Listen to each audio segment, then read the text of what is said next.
Welcome back to the Brand Personalization Video Marketing course.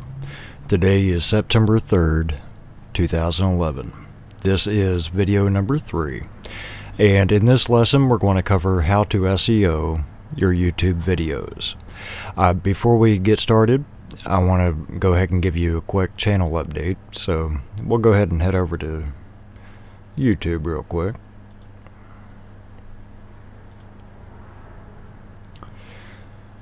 Okay, so, as a channel update, after I uploaded the video yesterday, I started, looking through some other channels, especially with some newer people.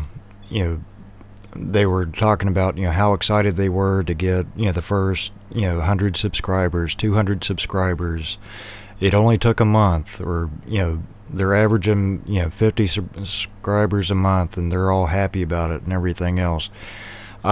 Personally, I think that was kind of sad, but, after the things I was seeing, since I started doing the friend request yesterday, I wanted to make sure to at least have, 50, friends, on the account right now. And personally, I'm going after friends more than, subscribers, mainly because subscribers is only one way. Basically it's just push. You put something out there and then it's pushed to them and then hopefully they come back. If they're a friend, it's two-way conversation. And since, YouTube is a social network, but people usually don't use it that way, I like the interaction. If you're a friend, then you're able to, send messages or, video updates, ask someone for feedback, things like that. It's much more interactive and makes much more of a, nice, interaction and experience for, whoever's following you. So just to scroll real quick, you'll notice for the page views, it was at 0, and, when I saw that, I could tell, YouTube wasn't updating yet. And I'm going to go over why, your view counts are going to end up freezing. And whenever you see it happening, don't worry. Most people don't know that the view counts are actually tabulated several times. And I'll get into that more in a later course. And then if we scroll down, you'll see 4 subscribers, which we had 3 yesterday, so we added 1 new, and then 45 friends. So, that wasn't, exactly what I was going for. So, but I was thinking, would anybody think that, 45 friends, in a day would be impressive? So, I've always been one to go, way above and beyond, any type of, expectations, even if, something on myself. So, if you are, impressed with 45, that's great. But if we do a quick refresh,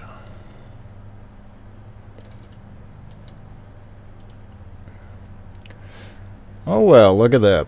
Channel views have gone up to 57. Total upload views 127.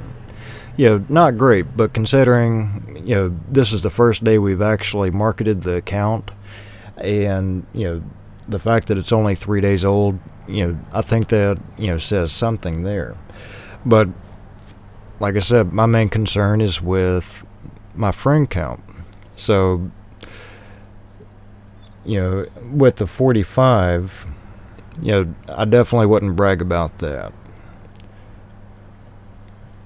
But whenever I jump over 100 in a day on a new account, then that's something to be proud of, because that means that people are already valuing the information that's being put out there. So just to recap yesterday a little bit, as far as doing friends, if you are going to be sending friend counts, don't just think that you can just go through a huge list and send off 1,000 friend requests all together or anything like that. It's not going to happen. for one, YouTube don't want you spamming people. Two, even if you wanted to, you wouldn't be able to. I send exactly 25 friend requests an hour. The actual limit is 28. I don't like to hit limits. Plus, 25 is a nice even number. If I do it for 2 hours, I know I sent out 50 requests. If I do it for 4 hours, I know it's an even 100. In this case, yesterday I sent out 150. So going off of that, I can look at what kind of response I got. And I've already sent a few requests today, not many, but I'm going to be doing it throughout the day. So I just wanted to go ahead and show you that real quick, and we'll go ahead and move in to today's lesson.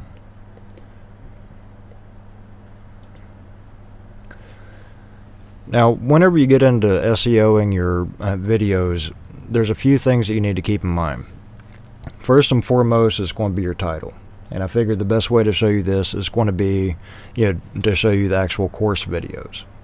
And as far as, adding annotations and things like that, which is YouTube specific, I'm going to be covering that in a later course. But for right now, we need to focus on, what's going to be going in the search engines. So with the title, always make sure that it's keyword relevant, but never spammy. But make sure that it's highly informative, and try to word it in a way that someone might search in the search engines. And to show you one thing right here, if you notice the free right here, there's a space and then no space. Okay, that right there is something that's going to catch someone's eye. That's one of the two mistakes that I'm getting ready to show you. And in a later course, I'm going to show you how to make mistakes on purpose and make the most out of it.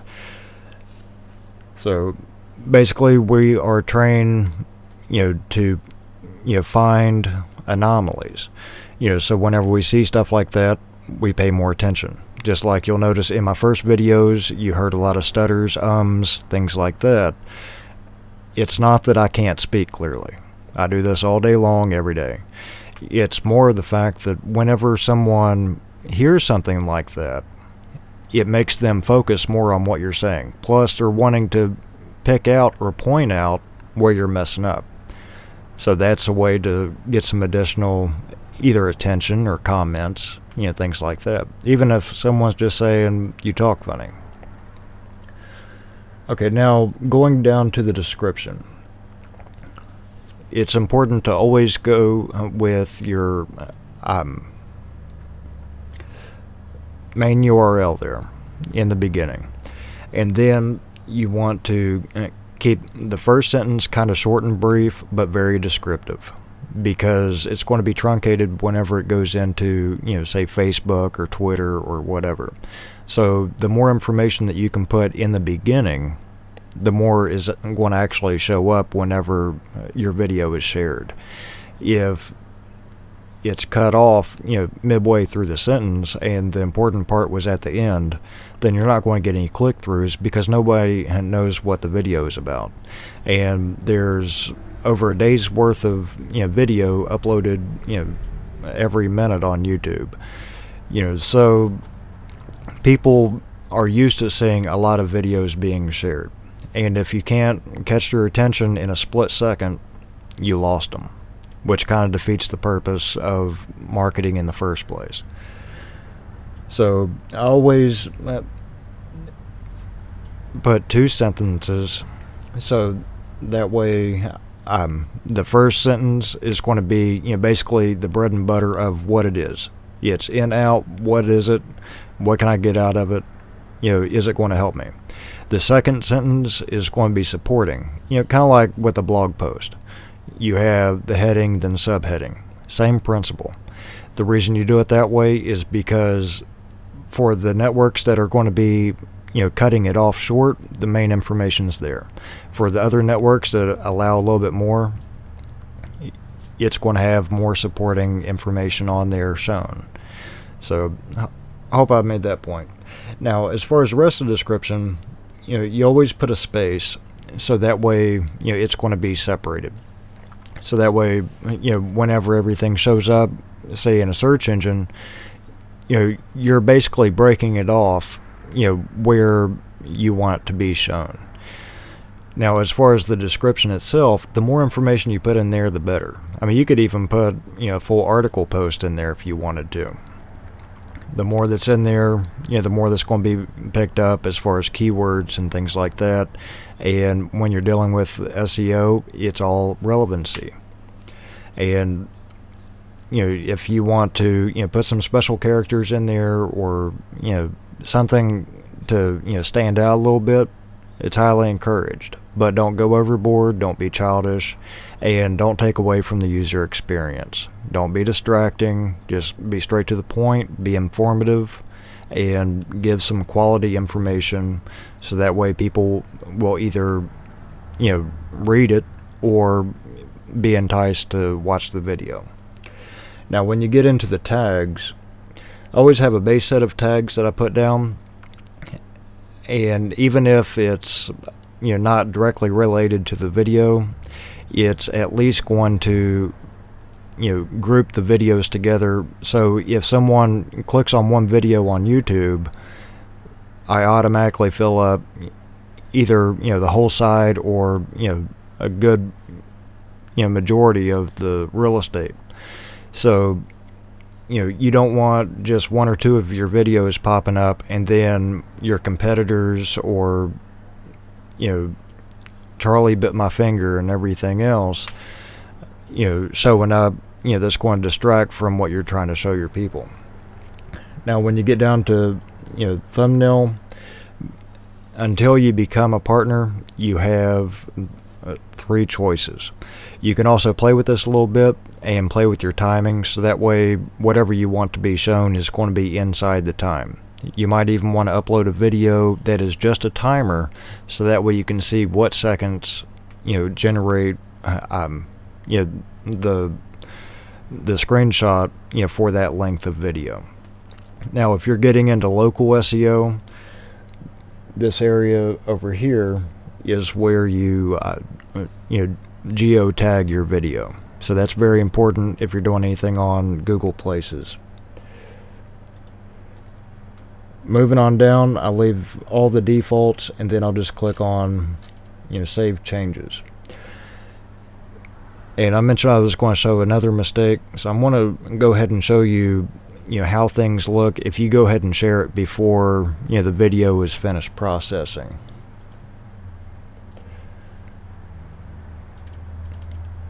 Okay, moving up, this whole area right here, it doesn't show a thumbnail, no description, anything. And I went ahead and left it like that, for the sake of example. So always make sure that the video is finished processing, and then make sure to post a link correctly, so that way they end up looking like this. And you'll notice that this part right here is very strategic. The course information is on the top line, and then the bottom line is mentioning that I have the course. You want to do the same thing if you're selling any information, or trying to drive a point, whatever. Even if it seems like it's coincidence or whatever, anyone that's doing video marketing plans out every single thing to a T. And the best way to approach it is to make it look like it wasn't on purpose. So I hope that is going to help you a little bit as far as uploading your videos. If you have any questions, make sure to post them in the channel. I'll make sure to cover them for you.